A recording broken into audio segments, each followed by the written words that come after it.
What's up, YouTube? It is Mr. Ferguson here once again. Thank you guys so much for coming back for another video here in Central North Carolina.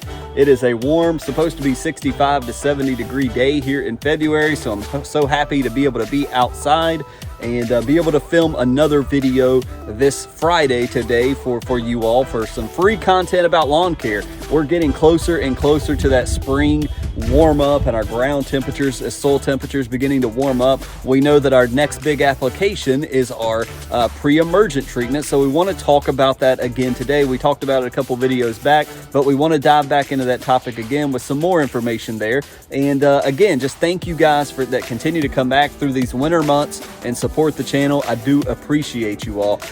As I mentioned, the lawn is looking great. We've shown the overview with the drone last video. We've shown that we mowed because we had another warm streak last week, and so the lawn is looking pretty good behind me. But again, we want to dial in to those that may be beginners, those that may be planted for the first time their cool season lawn this past fall back in 2021. We want to set them up for success, and so we want to talk about that also important pre-emergent application. Specifically, we're going to talk about prodiamine. So thank you so much for tuning in. We'll get into it in just a second. I always like to mention, as those that return to the videos know, I'm just a DIY guy, a do-it-yourself guy. I've never worked in lawn care. I've never worked for a company with lawn care. I don't work for anyone for lawn care. I just do these because it's my hobby. I just want to have a nice, lush, green, nice-looking yard. And I've watched YouTube videos. I've talked with different professionals and taken what I've known and just blogged or vlogged.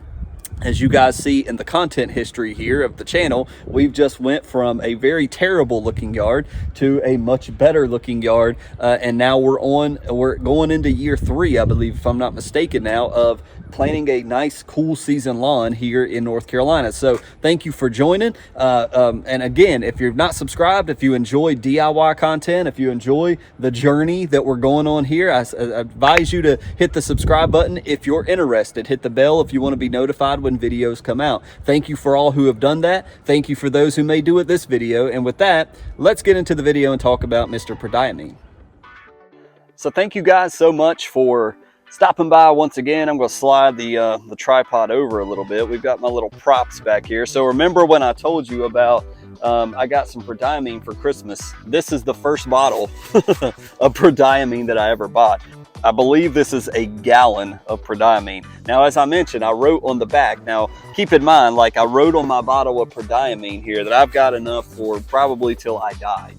No joke, but 0.732 ounces for 4K square feet or 4-gallon tank. So I've got my my Strom sprayer in the background just as a prop, just to show you guys that's what we're going to use with this. And as you guys see, if you've never seen prodiamine before, it's little pellets. See if I can find where the camera is. It's those little pellets that you're going to pour into water. It's going to dissolve and give you a yellow tint color. Like I said, sometimes I'll add in a biostimulant or whatnot and throw it down with my pre-emergent. But it depends on also the flow of your backpack sprayer or your pump sprayer. So whatever that is, if you just write it down on your bottle, it helps you to say 0.732. And obviously I have a scale with a little cup.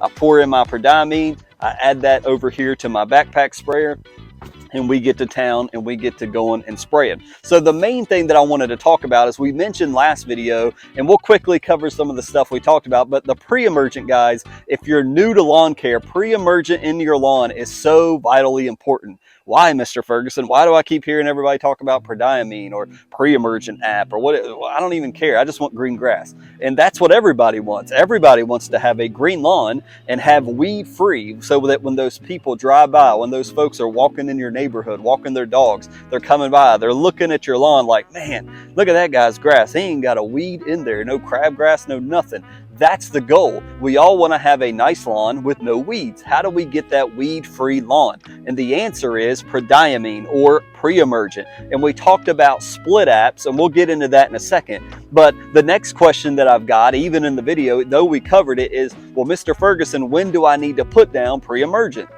I'm wanting to do it. I've got my bottle, and believe me, you do not need a full gallon of prodiamine unless you want to be set for life. You can, but I would buy a little small one. Yard Mastery has it. I'll put some prices next here. GCI Turf, DoYourOwn.com has it. Amazon. You can find prodiamine almost anywhere. Now, there's two different ways you can put down prodiamine. You can put it down in this granular form, which turned to liquid, and we spray it in our lawn, or you can use your spreader, and you can buy bags from Yard Mastery, maybe even Lowe's and Home Depot, I'm not sure, but the granular. Put it in your spreader just like you would your fertilizer and spread it around your lawn. So that's the two methods that we can put down prodiamine. But again, back to the question, Mr. Ferguson, when do I need to put it down? The answer is right in front of us. It's in our dirt, in our soil. That is what I go by, what Mr. LCN, Mr. Alan Hain has taught, and it's worked for me. I wouldn't sit here and say it on my own channel if it hadn't worked for me. For 2 years, I followed this method, and it's worked for me. Well, what is that? When the soil temperatures begin to warm up, we're coming out of winter. A lot of you up north, your soil temperatures may still be in the 30s or 35 or even 40. I believe the last time I looked over here at my soil temperatures a couple days ago, we were around 43 or something like that. So we're getting close. But as we begin to get to 50, right before 50 degrees, that's when we want to, or 55 degrees, excuse me. So right after the 50-degree mark, we want to begin to say, okay, it's time to go ahead and put down our first application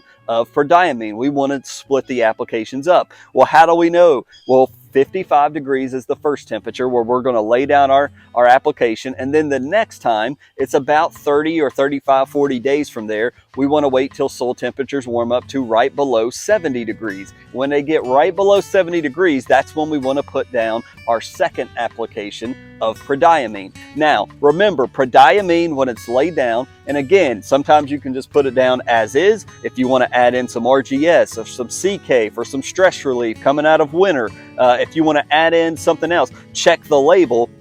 Check the label of your prodiamine, check the label of the other product, make sure they are something compatible and that you want to use and that it will work together and not clog up your sprayer or anything like that. But check to make sure it's okay to do that. But what the prodiamine is going to do is it's going to lay down this invisible barrier all over your lawn. It's going to lay down this invisible barrier, and what happens is it's like a burning agent. Think about it as I think of it as invisible fire, that it's just setting invisible fire laying all over my lawn like a blanket.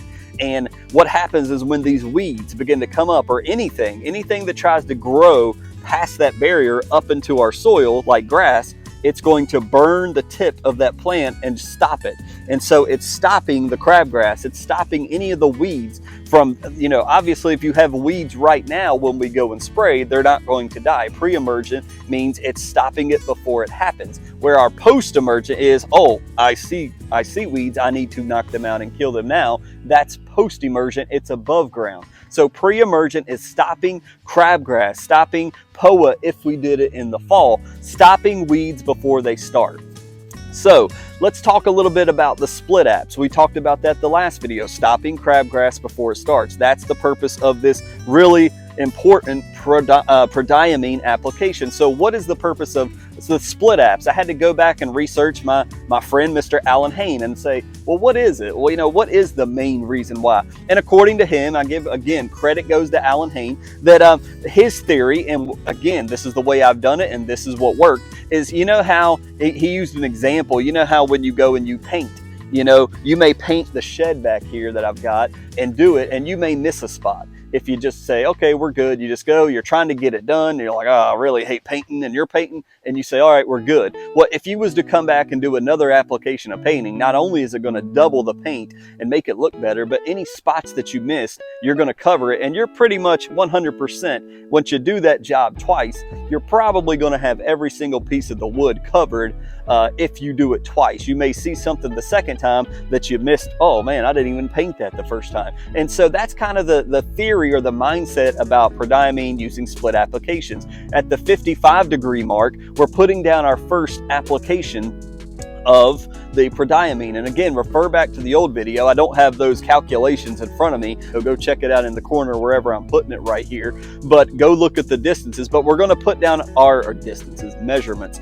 We're going to put down our first application, and then what we're going to do is we're going to let that set, let that take place. We may do some RGS or do some biostimulants, but once we still pay attention, don't just say, okay, I've done my pre-emergent, I'm good. No, we want to pay attention to our app, to our Yard Mastery app, or to what is it called, Greencast online, or maybe you have a soil temperature device. We want to stick that in the ground once we're getting close to 70, and it may be, you know, end of March, beginning of April. It depends on where your location is. We want to go ahead, mix up our other batch of prodiamine into our sprayer, into our spreader, and we want to apply again. And the recommendation is, if you go, you know, up and down in your lawn, north to south, and this time go east to west on your second application to cover every single aspect and area of your lawn. We want everything in our lawn to be covered by this prodiamine. Because why? Again, it's so important. We don't want weeds to come up here and try to make its way into our lawn anywhere and have gaps where, oh man, I was careless with my spraying or with my spreading, so now I have weeds popping up in certain areas because I rushed it. I was too fast. I was, you know, I didn't go slow and take my time. So that's really the main, instead of pushing one big app. Now, again, you can do whatever you want to do. If you want to do one big application for 6 months and you just want to mix it up one time and do one spray, by all means, go for it. I've done the split applications, and for me, it seems to have worked fine for me. Again, all the way until we start having really high heat here in North Carolina, where it begins to affect the grass and then weeds begin to come in. It's late into summer before I ever see this crabgrass popping up by my driveway or anywhere. Just wanted to address prodiamine once again, because that is the next big thing here on my channel that we're going to be working on in North Carolina. It's putting down this application. Though I always enjoy dragging this sucker out, this backpack sprayer and the prodiamine and doing the measure. No, I don't, honestly. I mean, we've been inside since the winter. We've not done a whole lot of, we've done some mowing. We've not done a lot of lawn care, but still, it's like, oh, I got to get out here. And it may be a day where we're like, you know what, it's time to get this done. The soil temperatures are right around 50, 52. Like, I need to get out and do it. And it may be a day where it's 30 out here and it sucks. So it's in the colder temperatures, but it is so vitally important. I know that those that work in lawn care who can comment below will probably feel the same and stress that the same, that it is so vitally important, because you're setting yourself up for success through the whole spring and into the early summer. So I hope this video has helped you out a little bit. Again, we're still in cooler temperatures. We're still not able to go out and do our application, but Mr. Ferguson and myself will be doing this application live here on the channel. Well, not live. I'll record it and I'll show you my methods and what I'm doing. And we'll do it here in the lawn. And again, my location may be warmer or cooler than your location. Just because, don't say, well, let me wait on Mr. Ferguson to do it before I do. No, no, no, no. What you need to do is check your soil temperatures, see where you are, because if you're up north, you may have more time to wait. If you're where I'm at, we may warm up a little bit sooner, and we may need to do it here before you guys need to do it up there. So check your own soil temperatures. When you're getting close to the 50, 55 degree mark, it's time to throw her down. And then if you're doing a split application, we want to do our second application, 68 degrees or so. We want to put it down before 70 degrees. That's when. Why those temperatures as well? Quickly, we'll just say the theory is, from Mr. Hain, is that 50 degrees is when some weeds begin to blossom and come up, or 55 degrees, and then 70 degrees is when a lot of our crabgrass and begin to germinate and come up in the spring, and that's when these weeds want to come up. So by doing it before temperatures hit 70, we're catching these weeds before they fully germinate in our lawn and begin to take over, and then all of a sudden it's like, oh my gosh, what happened? So doing it late is better than not doing it all, but very, very important application. I hope this video has helped you out.